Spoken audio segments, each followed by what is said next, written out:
యేసు అంటే ఎందుకు అంత ద్వేషం చెప్పా కదండి. ఈ లోకంలో అత్యధికంగా ప్రేమించబడుతున్న, ఆరాధించబడుతున్న దైవము, దేవుడు ఎవరో తెలుసా? ప్రభు అయిన యేసుక్రీస్తు. అదే సమయంలో అత్యధికంగా ద్వేషించబడుతున్న, దూషించబడుతున్న దేవుడు ఎవరో చెప్పండి?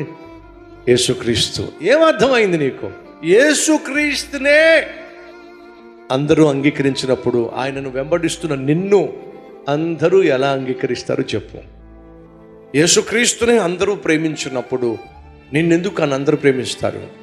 దయచేసి ఎప్పుడూ కూడా అందరూ ప్రేమించాలని, అందరూ నిన్ను అంగీకరించాలని, అందరూ నిన్ను అర్థం చేసుకోవాలని అస్సలు ఊహించు. మాకు అది సాధ్యము కానే కాదు.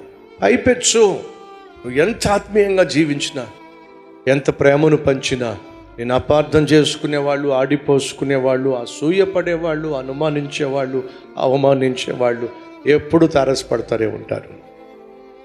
వాళ్ళు ఏదో అన్నారని చెప్పి, వాళ్ళు ఏదో తిరస్కరించారని చెప్పి దయచేసి నిరాశ, నిస్పృహకు అస్సలు లోను కావద్దు.